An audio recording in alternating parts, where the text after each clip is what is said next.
And Dr. Meyer, we're glad that you're here, and I want to begin today with a clip from Illustra Media's beautiful documentary movie, Darwin's Dilemma. This clip's going to tell you a little bit more about Dr. Stephen Meyer and the theory of intelligent design, and begin to present the positive scientific evidence that supports this new alternative view to neo-Darwinism. I want you to listen. If the Darwinian mechanism cannot explain the origin of the information necessary to produce the Cambrian animals, is there any other cause that can? For more than 20 years, Stephen Meyer has explored this fundamental mystery. In August 2004, Meyer published several of his conclusions in a peer-reviewed journal affiliated with the Smithsonian Institution. His essay triggered a firestorm of controversy that jeopardized the career of the journal's editor, evolutionary biologist Richard Sternberg. But why did a technical paper on the origin of animal body plans evoke such heated response? For many people, the problem with my paper was simply the conclusion. I not only argued that the Darwinian mechanism could not explain the origin of the new form and information that arises in the Cambrian, but I also argued that there were critical features of that explosion that pointed to the reality of a designing intelligence in the history of life.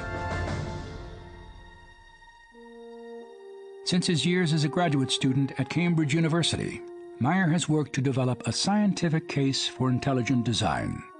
A case based on a standard method of reasoning used by both Darwin and the famed 19th century geologist Charles Lyell. Lyell insisted that the best explanation for an event in the remote past was a cause known from our experience to produce it. A presently acting cause, one now in operation. The present is the key to the past. That was Lyell's dictum. It's standard historical scientific methodology. If you're trying to reconstruct what happened in the remote past, we should let our present experience of cause and effect guide our search for the best explanation. This reasoning helped focus Meyer's conclusions about the origin of information. The light came on for me because I realized it's not that hard. What you're looking for are causes which are known to produce the kinds of effects you're trying to explain. I asked myself the question, what is the cause now in operation that produces new information, whether it's digital code or whether it's hierarchical information in the form of a blueprint? Where does that kind of information come from? Well, we know from our experience, from our uniform and repeated experience, which is the basis of all scientific reasoning about the past, that information always comes from an intelligent source. So when we find information in the Cambrian animals, when we realize that large infusions of new information are required to build those animals, the most natural thing, the most logical thing to conclude is that those animals owe their origin to an intelligent source, that the information required to build them, in turn, must have come from an intelligence. Dr. Meyer, you have played a leading role in developing and formulating the scientific case for intelligent design. And I want you to tell the folks your story. How did this come about? Well, in the mid-'80s, I was a young scientist and I was working for an oil company as a geophysicist. And I was working in seismic processing, which was an early form of information technology. And a conference came to town in Dallas where I was working at the time that was just absolutely fascinating to me. I'd long been interested in the big issues in science, the intersection of science and philosophy. The conference discussed three big questions: the origin of the universe, the origin of life, and the origin and nature of human consciousness. At the conference, there was a scientist there named Charles Thaxton, who had just written a major book on the question of the origin of the very first life. It was called The Mystery of Life's Origin, and he showed that this was an unsolved problem in modern biology, and that there was no chemical evolutionary theory that explained how we got from the chemicals in the prebiotic soup to the first living cell. And the key problem that he focused on, that many of the other scientists on the panel acknowledged, was the problem of the origin of information, the problem of the origin of the genetic information stored in DNA that you need to build the first cell. Well, I was fascinated with this, and ended up getting to know Thaxton, was introduced at the conference, and started to visit with him after work. He had, in the epilogue to his book, The Mystery of Life's Origin, floated an idea that he called Well, he didn't really have a name for it. He said that there was something about the information-bearing properties of DNA that suggested that perhaps we were looking at evidence of an intelligent cause, is the way he put it. And at the time, he didn't develop this into a full-blown theory, but it was more of an intuitive connection based on our understanding, or his understanding, and that of many people, that information is a kind of mind product. It's the sort of thing that comes from a mind or an intelligence or a conscious agent. It's not something that comes from chemistry.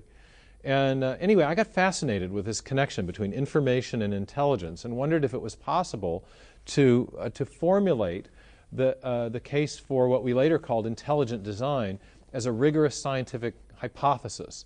And a year later, I found myself heading off to graduate school in Cambridge. And maybe ironically, but it was the case, I started to study very intently the works of Charles Darwin.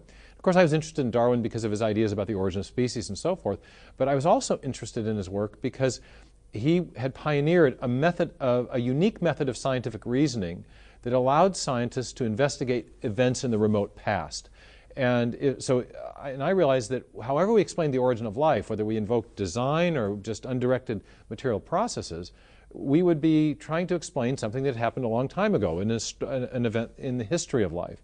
So the method that Darwin developed seemed to be really important to deciding whether or not you could develop a scientific case for intelligent design. And the method he developed has a name. It's called the method of multiple competing hypotheses, or it's sometimes called the method of inference to the best explanation. Mm-hmm. And that raised a key question. What does it mean to be a best explanation?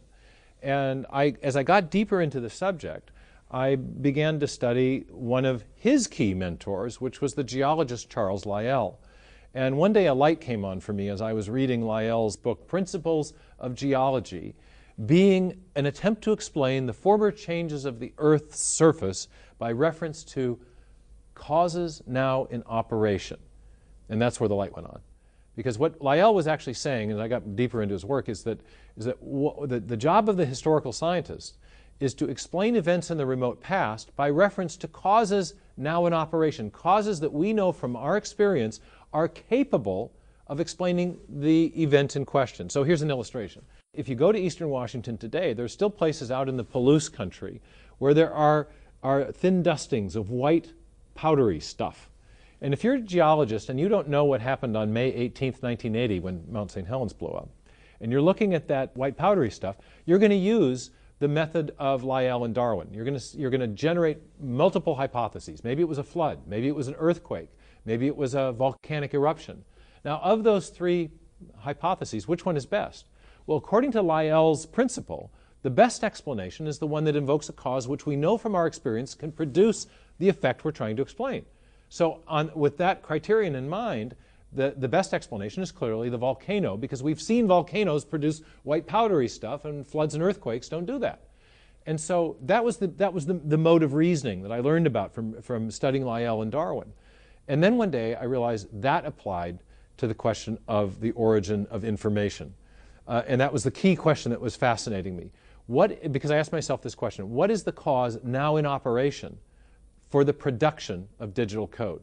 What is the cause that we know of that generates code or information?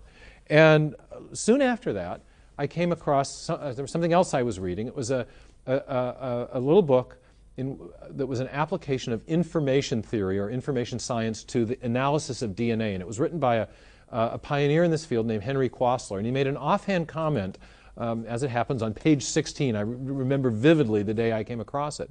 And Quasler said that the creation of new information is habitually associated with conscious activity. Key phrase. Key phrase, because for Lyell, it's our uniform and repeated experience that teaches about cause and effect. Mm-hmm. So if something is habitually associated with conscious activity, if information is habitually associated with conscious activity, it really fulfills Lyell's dictum that what we're looking at is a cause now in operation, a cause that routinely produces the effect in question. In fact, that's the only place we've ever seen it come well, from. That was the next thing. As I began to think this through, I thought, whenever we see information and we trace it back to its source, whether we're talking about a computer program or a hieroglyphic inscription or a paragraph in a book or information embedded in a radio signal, whenever we see information and we trace it back to its ultimate source, to its ultimate cause, we always come to a mind not a material process, so to conscious and rational activity, just as Quasler said. So I realized that his little statement here was absolutely right, and it actually formed the basis of a scientific case for intelligent design using the method of Darwin and Lyell. And so in my first book, Signature in the Cell, I developed an argument for intelligent design, self-consciously using the method of Darwin and Lyell to show that the origin of the information you needed to build the first living cell was best explained by an intelligent agent, by the activity of a designing intelligence in the history of life. But I think the same reasoning can be applied to explain this mysterious event we call the Cambrian explosion, because as we've been saying, the Cambrian explosion is not just an explosion of new biological form and structure, it's an explosion of information, both genetic information and then this higher level information that we've been calling epigenetic information. In both cases, we know of only one kind of cause that produces information, and that causes intelligence. And insofar as the Cambrian explosion is an information explosion, I think we have another clear example of an event in the history of life that is providing decisive evidence for intelligent design. Yeah, I loved the first illustration that you had, I think, in that book, where you had a picture of a heart that was drawn on the sand next to the ocean. And it said, "I love you, Joanne." And if you came up and you're walking down the beach, you wouldn't assume that that heart and that message in there was the product of water just rolling up against the sand. Okay? We immediately see a message, we've got information, and we say, someone, intelligence, created that message. Well, we use this kind of reasoning all the time, and it's precisely because of what we know about the cause and effect structure of the world. Bill Gates has said that DNA is like a software program, but much more complex than any we've ever created. Well, we know from experience that it takes a programmer to make a software program.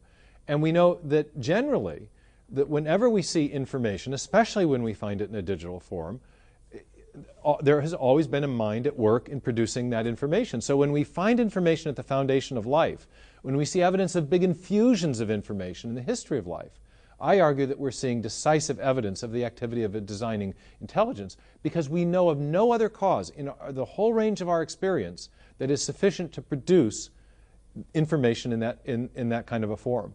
And we have, in fact, as we've been talking in previous programs, we also have very strong reasons now for doubting that the Darwinian mechanism can build both the genetic and the epigenetic information necessary to build the complex animal forms that arise in the Cambrian. So we have both a negative case against Darwinism and other similar materialistic evolutionary theories. And in my book, I show that it's not just the neo-Darwinian evolutionary model that fails to account for the origin of information, but the other newer models that have been proposed as well. And on the other side, we have positive evidence, positive experience of a cause and effect pattern in the world where we see that it is a mind or an intelligent agent which invariably is responsible for the generation of information. So I think there's a very powerful case to be made for intelligent design. And the ironic thing, the somewhat mischievous thing, if you will, is that in formulating this case, we've made the case for intelligent design using the same method of the same standard method of historical scientific reasoning that Charles Darwin himself pioneered in The Origin of Species. Yeah, you made an important statement in your book, and I want to put this up on the screen for folks. You say that just because the Cambrian explosion may exhibit some features for which intelligent design is a known cause, does not mean that intelligent design was necessarily the actual cause or the best explanation of those features. You go on to say, only if the Cambrian event and animals exhibit features for which intelligent design is the only known cause, may a historical scientist make a decisive inference to a past intelligent cause. I think that's a very important statement. Explain what you're saying here. Right. Well, this is a point of logic. And when you're trying to do what scientists call retrodict, infer from clues in the present back to causes in the past, you can make a decisive inference when there's only one known cause for the effect in question. If there are many different types of causes which will all produce the same effect, then when you see the effect, it could be any one of those causes that was responsible. But in the case, for the historical scientists, the best case is when you have an effect for which there's only one cause, because then the effect will decisively indicate the cause because there's no other possibility. And what I argue in Darwin's Doubt and also in Signature in the Cell is there is only one known cause for the origin of functional information, information that performs a communication function, and that cause is intelligence. And yet that's precisely the effect that we see in life, that we have to explain in life. It's the origin of the information in the digital code in DNA, and then we've also been talking about this higher level information processing system and the epigenetic information that's involved in building animal body plans. All right, I think we're going to show them another clip here that's going to explain not only what you're saying, but give them a little bit more evidence about why intelligent design is the best explanation to fit the evidence. Folks, I want you to watch.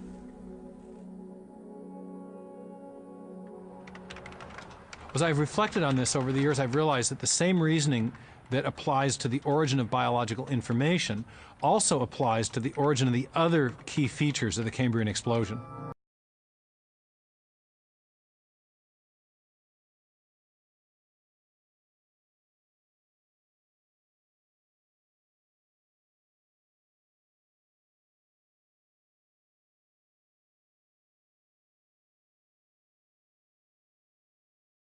Picture turns that on its head. You find first you get new phyla, and then you have some variations on those themes over time. But the new form, the big differences appear right from the beginning in the fossil record. If you consider the possibility of design, you realize that that pattern makes perfect sense, because we see in our own history of technology this same pattern of top-down appearance in new forms. You're always working from your high-level objective to your details in order to accomplish the high-level objective. Only intelligence can visualize a complex endpoint and bring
In brief, Stephen, I think you've made a really impressive case.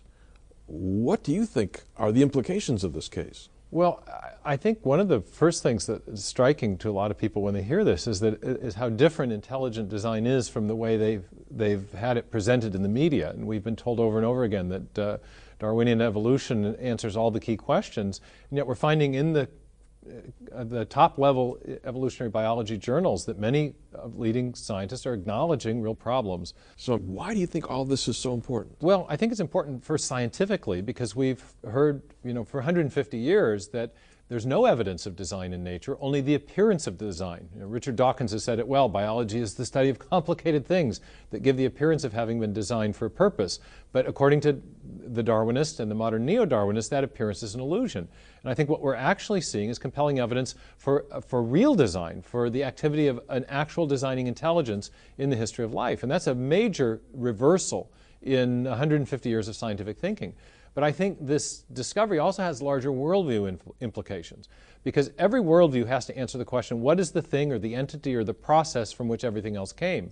And Darwinism has played an indispensable role in providing support for what's known as a naturalistic or materialistic worldview that says that everything came about as a result of undirected, unguided material processes.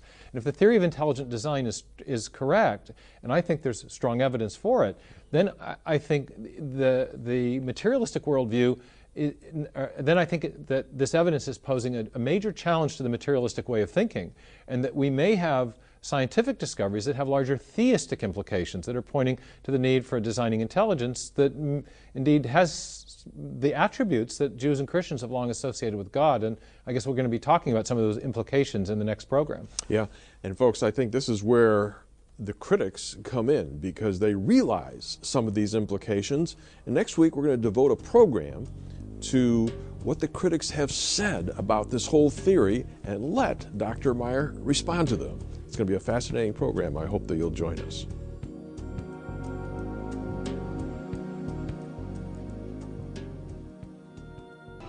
Welcome to our program. I'm John Ankerberg. Thanks for joining me. Our topic is, why are many scientists today rejecting the standard textbook theory of evolution, known as neo-Darwinism, that we all learn in high school and college textbooks? And where did the problems with contemporary evolutionary theory begin? For the last few weeks, we've been looking at the theory of evolution and the scientific problems confronting it with scientist and philosopher Dr. Stephen Meyer. Dr. Meyer is a former geophysicist who received his PhD in the philosophy of science from Cambridge University. And he's written two best-selling books, Signature in the Cell and Darwin's Doubt. And Dr. Meyer, we're really glad that you're here. And here's your beautiful book, Darwin's Doubt. Tell me, what's the main point of the book? Well, in the book, I describe a doubt that Darwin had about the adequacy of his own theory. And his doubt concerned an event in the history of life known as the Cambrian explosion. And we've been talking about it in previous episodes. The Cambrian explosion, again, is the event in the history of life in which the first complex forms of animal life arise very abruptly in the fossil record. And Darwin recognized that this challenged his picture of the history of life, because he thought that complex life should arise gradually through a long process of small incremental variation accumulating over time, and instead what we see is the sudden appearance of these major forms of animal life. In the book, I talk about two mysteries. The first mystery is the mystery of the missing ancestral fossils, the ones that Darwin thought should be there to document that process of gradual change, but those are the ones that are missing. And then I talk about a deeper mystery, and that's the mystery of how the evolutionary process would have built these animals. And that mystery, I explain, has become very much more acute because of everything we've learned about the importance of information, in particular genetic information, for building new forms of animal life. And so the book has an overarching argument as well as a story.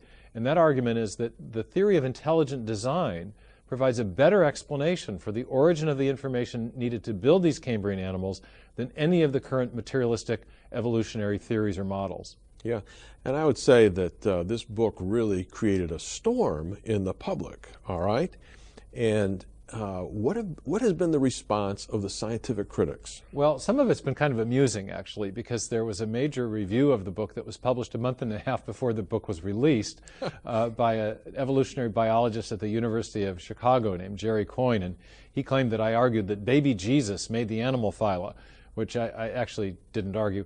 And then there was a review that was released on the early in the morning, the first day the book was available for purchase. It was a 9,400-word review written by a paleontology grad student from the University of California, Berkeley. And it was clear that the grad student was critiquing what he thought I must have said or what I maybe had said in some previous article or something, but he could not possibly have read the book. And then a later review was published in the New Yorker, drawing on this grad student's assessment of the book, which he clearly hadn't read. And so there was a number of reviews that I would regard as frivolous early on. Yeah. And yeah, go ahead. I'm just saying, let's take some of them, okay? In your book, you show that neo-Darwinism cannot explain the origin of biological information, but some people say, aren't there other evolutionary theories that do so? Well, there are other evolutionary theories beyond neo-Darwinism. And one of the things I show in the book, in chapters 15 and 16, is that these other evolutionary theories, in many cases, are improvements over neo-Darwinism, but they too fail to explain the origin of information. For example, there's a wonderful new evolutionary theory known as natural genetic engineering, and it's been put forward by a really top cell biologist at the University of Chicago named James Shapiro, someone for whom I have great respect. And Shapiro has shown that the mutations that Darwinists rely on to account for new biological change are not actually random at all, but they instead seem to be under what he calls algorithmic control. There's a pre-programmed adaptive capacity in organisms that allows them to respond to various kinds of environmental stressors. And I think that's fascinating, and I think he's made a very good case that these types of directed mutations are occurring in response to various types of environmental challenges. But the question that Shapiro doesn't attempt to answer is the question of the origin of that pre-programming. Where did it come from? Where did that come from? And that, again, is an information question. And so I show in these later chapters in the book that, yes, there are new models of evolutionary theory, and that in part documents my claim that neo-Darwinism is dead. The standard textbook theory is no longer accepted by leading evolutionary biologists themselves. They're moving on to try to develop new mechanisms to explain the origin of form and information. But I also show that these new theories invariably either don't address the key question of the origin of biological information, or if they do, they simply presuppose prior unexplained sources of information and therefore leave the question unanswered as well. Yeah, it seems like they've got a brick wall at the beginning and at the end. They don't know how to get the information, and once you have the information, you can't mess with it very much. Well, we found that was true as well. In an earlier segment, we talked about the problem of these developmental gene regulatory networks, how these networks of genes full of information are critical to building animals and animal body plans in the right way, and yet you can't perturb these networks without destroying the process of development. So, yeah, we've been talking about some of the critics here of your book, but there was one paleontologist that actually offered a suggestion or solution, a theory. The key argument of the book concerns the origin of the information needed to build the animals. And finally, in September of 2013, the year the book was released, a review came out with a reviewer who attempted to address that key issue. And this was a review that was published in Science. It was written by, Science is the largest science journal in America, and it was written by Charles Marshall, a leading evolutionary biologist and paleontologist at the University of California, Berkeley. And Marshall's review was critical, and yet also, I thought, respectful. And it was respectful in an important sense that I found a relief. He attempted to address the main argument of the book. And he said, look, Meyer's case depends upon the claim that the origin of new animal body plans requires vast amounts of novel genetic information. In fact, this isn't our present understanding. Our present understanding of morphogenesis, which just means body plan building, indicates that the new animal phyla were not made by new genes, but largely emerged through the rewiring of gene regulatory networks of already existing genes. Yep. Now that's a really interesting passage because he is attempting to refute the argument I'm making about the need for intelligent design to explain the origin of information. But he doesn't really explain the origin of information. He presupposes pre-existing sources of information. Number one, he presupposes the existence of gene regulatory networks, which we saw in a previous episode, are networks of interacting genes and their protein products. Well, all those genes contain genetic information. Plus, we know these gene regulatory networks act on other pre-existing genes to turn some on and turn others off at different times. And so that's another source of pre-existing genetic information. And thirdly, rewiring the genetic regulatory networks requires requires changes of code, more input of information. And in all three cases, Marshall doesn't explain where this information comes from. He just presupposes it. So I don't think you need a PhD in biology to see that he hasn't refuted the argument I made. Instead, he really begs the question. He just puts the problem of the origin of information back a little bit and says, well, there's all this pre-existing information that explains how the animals developed. In addition to all that, he suggests that the evolutionary process could rewire and alter these gene regulatory networks. And as we discussed in a previous episode, one of the things we know experimentally is that you can't perturb these networks of genes and expect animals to develop properly. Instead, if you alter these networks of genes, they're going to die. And so that's actually not even a plausible suggestion based on what we know experimentally. Yeah, I also have to say that there are a lot of scientists that made some positive statements about the book. I mean, I read the one professor from the Max Planck University or Institute in Germany who said that it's the most accurate, comprehensive review of the scientific literature that he's seen in 40 years. I mean, what did that do for you? Well, we were really pleased with some of the endorsements for the book that came in from, there was a Harvard professor of genetics, a leading Cambrian paleontologist who's published a book on the Cambrian explosion with Columbia University Press, this Professor Lünig from the Max Planck Institute in Germany. So yeah, we've had supporters as well as critics. Yeah, let's cruise on with some of the other objections that we hear a lot of times in the popular press, and they'll say that intelligent design is not science. This is a very interesting objection because what you want to know about an idea is whether or not it's true or false. You don't want to know how to classify it. Okay, so if we say that there's strong evidence that a designing intelligence acted in the history of life, and someone comes back and says it's not science, that's kind of an odd response. What they ought to say is, no, that's not true. The evidence points in the other direction. And rather than disputing the factual claim as being untrue, people have said, well, no, it's not science. It's religion, or it's philosophy, or it's pseudoscience, or it's something else. And so the first thing I'd say about that objection is it's really not on point. What we want to know is whether the theory is true or not. Now, I would also say there's every good reason to regard the theory of intelligent design as a scientific theory. As we discussed in a previous episode, in formulating the case for intelligent design, I self-consciously used the same method of scientific reasoning that Charles Darwin used in The Origin of Species. And so if you want to say that the theory of intelligent design is unscientific, you would have to say that Darwin's theory of evolution by natural selection, which he justified using an historical scientific method, is also unscientific. So I don't think actually the attempt to classify it as unscientific actually works, but it is kind of an odd claim. The issue is whether intelligent design is true or not, and I think we make a good case that there's good reason to believe that it is providing us the best explanation and most likely to be true. Yeah, tell the folks about what we said last week, for those that missed it, about looking at Darwin's mentor, Charles Lyell, and then why is this a historical scientific theory? Right, well, the theory of intelligent design and Darwinian theory, or various materialistic evolutionary theories, are both trying to answer the same question. How do these complex forms of animal life arise in the history of life? What caused them to come into existence? So they're both in the past. They're in the past, in the remote past. So they're both causal theories about events that happened in the remote past. And intelligent design is, the theory of intelligent design is affirming or inferring that there was an intelligent cause that played a role in the origin of the information necessary to build these forms of animal life. Neo-Darwinism and other materialistic theories of evolution say the opposite. Those theories are saying, well, an undirected material process produced the form and information that we see arising in the history of the past. These are two competing explanations of the same phenomena. One isn't scientific and the other religious, or one philosophical and the other pseudoscience, or something like that. They're not two different types of things. They're two different answers to the same question. So if one is scientific, the other is also scientific, but providing a competing scientific explanation.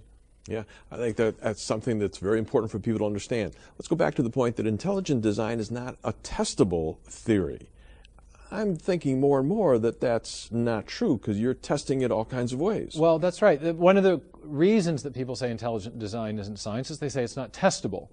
But they have a very narrow and inappropriate notion of testability, and that is that you must test things in a laboratory under controlled laboratory conditions.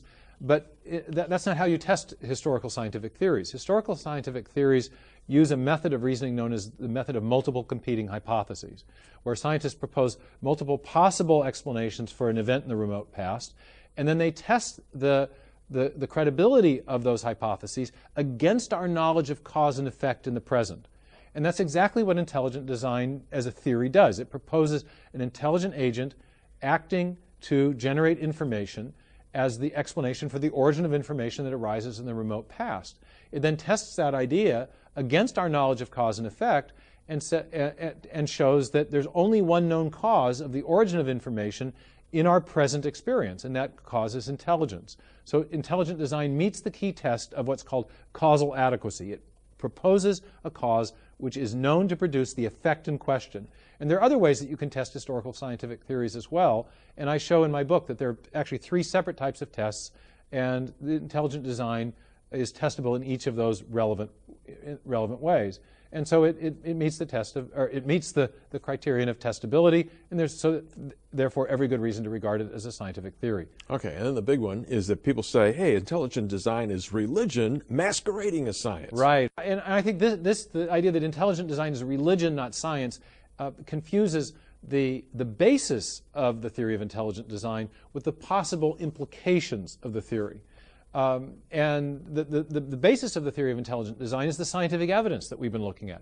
The sudden appearance of the major groups of animals in the fossil record, the evidence of digital information stored in the DNA molecule, and many other classes of evidence that I talk about in my books. So the basis of the theory is evidential. It's the evidence of the natural world, and also the use of a standard method of scientific reasoning, the very method that Darwin used. So the theory is based on a standard method of scientific reasoning and based on empirical evidence from the natural world. Therefore, it has a scientific basis. It may have larger worldview or philosophical or religious implications, but then again, so does Darwinism. Darwinism has larger implications that support a materialistic worldview, as many supporters of Darwinian theory have noted. And the theory of intelligent design may also have larger worldview or philosophical or even religious implications. If we see evidence of a designing intelligence in the history of life, that's consistent with what the theistic religions have said. They have affirmed that there is a designing agent that's responsible for creating the life forms we see around us, and they affirm that that agent is God. And so while the theory of intelligent design does not prove the existence of God, it affirms a tenet of the theistic religions, which say, yes, there was a designing mind, that mind is God, and so you can say that the theory of intelligent design has implications that are theistic friendly, that affirm a key idea that is affirmed by Jews and Christians and other people who believe in God. So that doesn't mean the theory is based on religion, but rather it has implications that are friendly to religious belief. Yeah, talk about the verse that's over the door at Cambridge University, Psalm 111. Well, I've made this clear in a lot of my public discussions of intelligent design. Intelligent design, again, is based on scientific evidence and a scientific method of reasoning, but it has larger implications that are friendly to faith. I happen to also be a person of faith. I'm a Christian, and one of the things I found inspirational when I was doing my PhD work in Cambridge was an inscription that had been placed on the door of the Cavendish Laboratory by the famed 19th century physicist James Clerk Maxwell. I think arguably one of the 3 great physicists in the history of science. And Maxwell was a devout Christian who wanted the inspiration for science to be publicly proclaimed, and the verse that he had inscribed on the door of the Cavendish Laboratory captured that in his view, and it was from Psalm 111. It said, "Great are the works of the Lord, sought out or studied by all who take pleasure therein."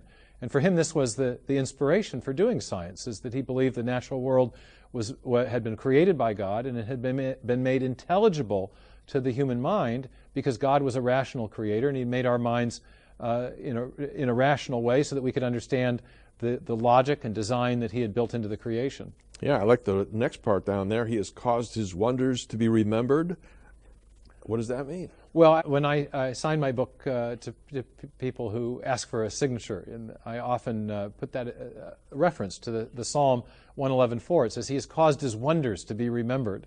And I, again, as a person of faith, find this kind of inspirational, because I think what we're looking at in the preservation of fossils, in our discovery of the DNA molecule, in the cosmic background radiation coming from the early echo of the beginning of the universe, I think we're seeing indications of the activity of the designer who made the world around us, and that we can discover these indications long after the fact of the events that we're studying. I think is pretty exciting, and it's kind of interesting that the psalmist indicated that such a thing might in fact be possible, that God has caused his wonders to be remembered. Yeah, I love it. I want you to say an encouraging word to students who are going through school, grad school, PhD work, and they're in turmoil because of what they're being told on one side about how evolution impacts their faith, and now they're hearing this information. You can remember struggling with these issues. What would you say to encourage them in terms of following the evidence wherever it's going to lead them? Well, I do have a lot of conversations with young scientists, grad students, students in their undergraduate years, and if they're skeptical of Darwinism, or if they have a religious faith, if they are theists of some kind, Jews, Christians, other, they will often feel that that they're the odd man out in their science classes. Many professors hold a naturalistic or materialistic worldview. The professors often think and will say openly that science properly understood supports such a worldview, or many of them are openly atheistic. We'll say, like Richard Dawkins believes that the science properly understood supports an atheistic perspective. And so students in classes with professors who are overtly opposed to any kind of theistic belief will often feel kind of intimidated and feel like maybe they're the person that didn't get the memo. And I think actually that this is a tremendous time to be going into science if you're interested in the big questions, and in particular if you have a theistic perspective, because I think we're seeing evidence of design not only in biology but also in physics and in cosmology.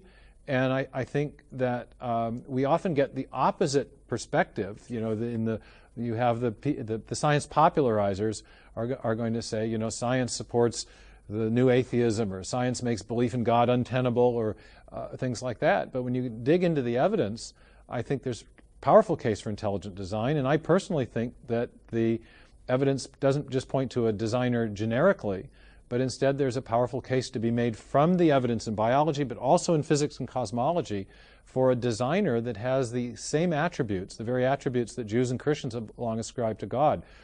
From the biology, I think we see the evidence of a designing intelligence who's acted in the history of life. From the physics, I think we see in what was called the fine-tuning evidence of design from the very beginning of the universe. And in cosmology, I see evidence of a definite beginning to the universe that seems to point to the need for a transcendent form of causation, a cause beyond matter, space, time, and energy. And so when you add all that up, I think there's a very strong case for theism to be made. And you and I have talked about that in a previous series of interviews where I make that case in more detail. So right. I think rather than science properly understood undermining faith, I think it actually provides evidence for faith, maybe not a proof in the logically certain sense, but I think strong evidence that is very friendly to theistic belief. So I think it's a wonderful time to be a person of faith and a person who's interested in the natural world. And so I would really encourage students to get into science and also find out the other side of the argument. They're often, the universities are still dominated by a class of professors who are typically going to be more of a naturalistic or materialistic mindset. But there are a lot of really good scientists and philosophers of science who are looking at the questions in a different way and who are making a case for a more theistic-friendly understanding of science. And so dig in. It's an exciting time to be interested in these questions. Yeah. Dr. Meyer, I just got to conclude this program by saying a personal thank you to you for flying all the way from Seattle to come and do this program with us. for all of the time that you have studied. You've written these huge books that have had an impact on scientists around the world. And I just appreciate you coming here and sharing it with our audience. And folks, if you would like to have all of the 8 programs that we've done with Dr. Meyer, if you'd like to have Darwin's Dilemma, the movie, the clips we've been showing you, and if you would like to know a little bit more about this, go to our website or stay tuned. We'll tell you right now how you can get this.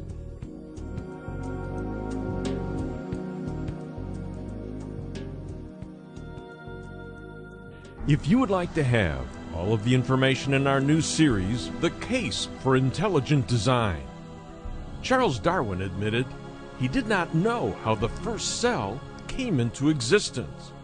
But today, molecular biologists have discovered that the human cell is not simple, but complex beyond belief.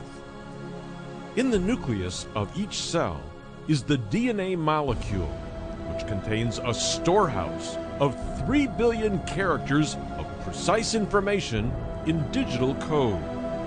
This digital code is crucial to the origin and function of all plants, animals, and humans. But where did this complex DNA code come from? And is an all-powerful intelligent designer a better scientific explanation than Darwinism for the genetic information found in the DNA molecule? The 4 television programs in this series are available on DVD for a gift of $49. Then our second series is entitled The Mystery of the Missing Fossils, featuring Dr. Stephen Meyer. All 4 half-hour television programs are available on DVD for a gift of $49. You will see the astonishing evidence that has led scientists to conclude that fully developed, complex animals suddenly appeared on Earth during the Cambrian Age and had no prior ancestors, and why this fossil evidence goes directly against Charles Darwin's theory of evolution. Why an all-powerful intelligent designer is a better scientific explanation than Darwinism for the sudden appearance of fully formed animals in the fossil record. The 4 important programs in this series are available on DVD for a gift of $49. And then third, we are making available the documentary movie Darwin's Dilemma, which will transport you by state-of-the-art computer animation back in time to one of the great mysteries in the history of life, the geologically sudden appearance of dozens of major complex animal types in the fossil record without any trace of the gradual transition steps. You will learn of the vast intelligence God used in meticulously creating and designing the first animals. This documentary movie is available on DVD for a gift of $30. And finally, if you wish to order all 3 of these items together, that is both television series plus the documentary movie Darwin's Dilemma, they are available together in a special package for only $100. And to order now, you may call 1-800-805-3030. That's 1-800-805-3030. Or you may order these programs now at our website at jashow.org.